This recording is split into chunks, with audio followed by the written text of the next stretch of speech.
தற்போது ஒரு முக்கிய செய்தியை பார்த்து கொண்டிருக்கிறோம். உண்மையிலேயே மனம் பதப்பதைக்க வைக்கும் ஒரு செய்தி என்றுதான் இதை கூற வேண்டும். போரின் கோர பசிக்கு பலியான இளம் பெண், அவர் சாதாரண இளம் பெண் அல்ல, ஒரு போட்டோ ஜேர்னலிஸ்ட் என்று அழைக்கப்பட்ட இளம் பத்திரிகையாளர்.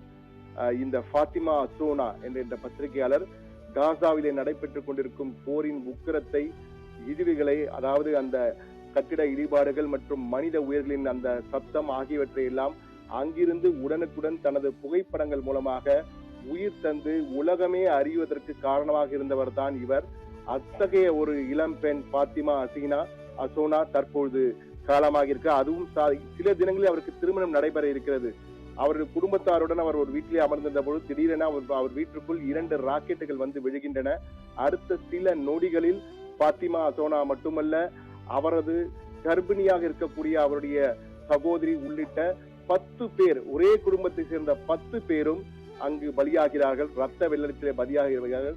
இந்த சோக சம்பவம் தற்பொழுது உலக அளவிலே பெரிதாக பேசப்பட்டு வருகிறது.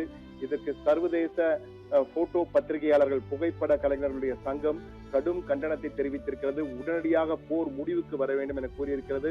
அந்த சங்கம் மட்டுமல்ல, ஃபாத்திமா அசோனா தற்பொழுது ஒரு டாக்குமெண்ட்ரி படத்தை நடித்து அடுத்த மாதம் பிரான்சில் உள்ள கான் பெஸ்டிவல் உலக திரைப்பட விழா நடைபெறுகிறது. அந்த கான் திரைப்பட விழாவிலே இவரோடு நடித்த படம் திரையிடப்பட இருக்கிறது.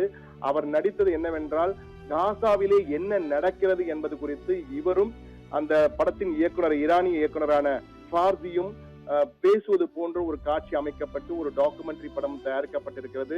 அந்த குறும்படம் திரையிடப்பட சூழலில் தற்போது அவர் மரணம் அடைந்திருக்கிறார். அவர் மரணம் அடைவதற்கு சில தினங்களுக்கு முன் ஒரு பதிவினை விட்டிருக்கிறார், ஒரு சமூக வலைதளத்தில் ஒரு பதிவினை விட்டிருக்கிறார். அதிலே மரணம் தவிர்க்க முடியாது, ஈவன் இஃப் ஐ டை என்ற வகையிலே அந்த பதிவினை ஆரம்பித்திருக்கிறார். அதிலே மரணம் தவிர்க்க முடியாதது, நான் இறந்தால் எனது இறப்பு மிகப்பெரிய சத்தத்தை எழுப்ப வேண்டும் உலக அளவிலே, ஒரு பிரேக்கிங் செய்தியாகவோ அல்லது 100 101 என்னுடைய மரணம் சென்றுவிடக் கூடாது, என்னுடைய புகைப்படம் உலகத்தையே திரும்பி பார்க்க வைக்க வேண்டும், இந்த போருக்கு முடிவு கட்ட வேண்டும் என்ற வகையில அவர் எழுதியிருந்தார். அவர் கூறியது போலவே தற்போது அவர் மரணம் அடைந்து விட்டார். அவருடைய புகைப்படம் தற்போது உலக அளவிலே பேசப்பட்டு வருகிறது.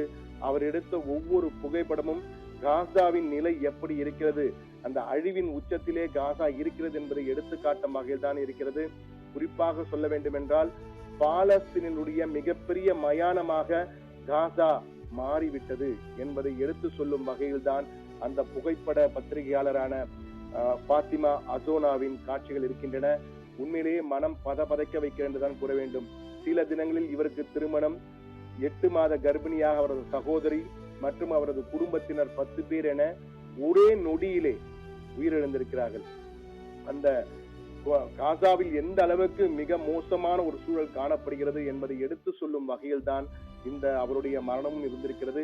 நிச்சயமாக அவர் விருப்பப்பட்டது போல அவரது மரணம் இந்த போரை நிறுத்துவதற்கு ஏதேனும் ஒரு வகையில் இருக்க வேண்டும் என்பதற்காகத்தான் தற்போது உலக அளவிலே அனைத்து ஊடகங்களும் இந்த செய்தியை பெரிதாக்கி, ஐநாவின் பார்வை மட்டுமல்ல, அமெரிக்கா, இஸ்ரேல் என அனைத்து நாடுகளும் அழுத்தம் கொடுத்து இந்த இஸ்ரேல் நடத்துகின்ற தாக்குதலுக்கு உடனடியாக நிறுத்த வேண்டும், போர் நிறுத்தத்தை கொண்டு வர வேண்டும், அமைதி சூழலை ஏற்படுத்த வேண்டும் என்பதற்காக அனைத்து ஊடகங்களும் தற்போது இதை பெரிய செய்தியாக வெளியிட்டுக் கொண்டிருக்கிறார்கள்.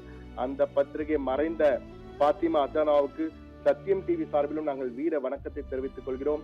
அவரது எண்ணம், ஆசை, லட்சியம் என இருந்த அந்த போர் நிறுத்தம், போர் அமைதி ஏற்பட வேண்டும் என்ற அவரது எண்ணம் நிச்சயமாக கைகூடும். அதற்கான முயற்சிகள் நிச்சயமாக உலக நாடுகள் எடுக்கும் என்று நம்புவோம் நேயர்களே.